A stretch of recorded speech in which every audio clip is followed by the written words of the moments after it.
Speaking of boobs, and in the interest of public health, that's what I'm going to talk about today. Notice that nobody ever says breast unless it's in a news report about somebody being groped.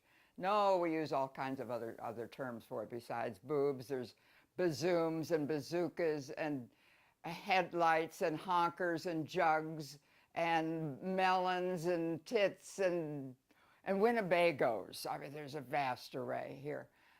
The interesting thing is that from the beginning of humankind, boobs have been very important. They've been a subject, object, we'll make it that, an object of attraction to the males of the species.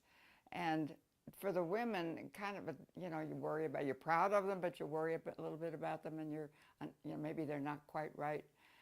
Genetically, we're given the size and shape, but fashion has a lot to do with how we actually present them. For instance, at the end of the 19th century, women were wearing tight corsets and big bustles, and they had big bazooms at that point. But when my mother was growing up in the 1920s, when the flappers were in style, and my mother was a flapper, she wore a bandeau to flatten her breasts because the style then was to have a boyish figure. Now, by the time she was, somewhat older in the 1940s, she was stuffing falsies in her brassiere. 50s came along, and I wanted big boobs, but I was a lemon, and I really wanted grapefruits, but genetically I was never a grapefruit. Well, fashion changes, and as the fashion changes, so do the structures, the brassieres. For instance, at some point you might have the dome shape, like St. Peter's Basilica in Rome. Or there might be Gothic arches, kind of pointy, like the Gothic arches in the Cathedral of Notre Dame in Paris.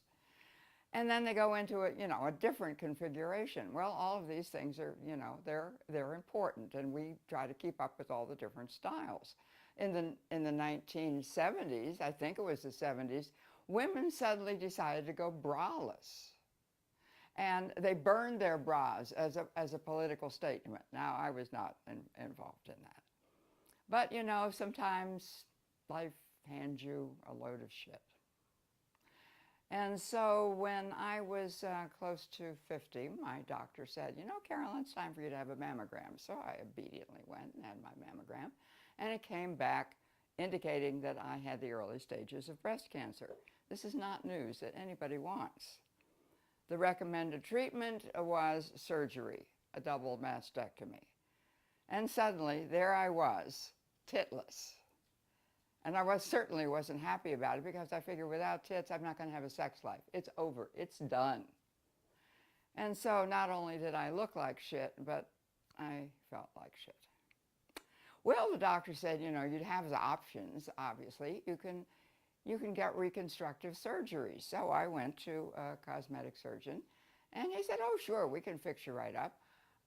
What size would you like to be? And I thought, now is my big chance. Now I can have grapefruits. So I ordered grapefruits, and grapefruits were installed.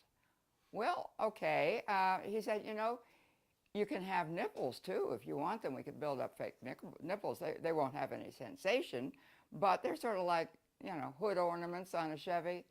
And I thought, no, I'm not going to bother with that. But the issue then is, how do I explain these grapefruit? In the event that a lover comes along, what do I say to him? How do I say it? And when do I say it? What is the big reveal going to be like?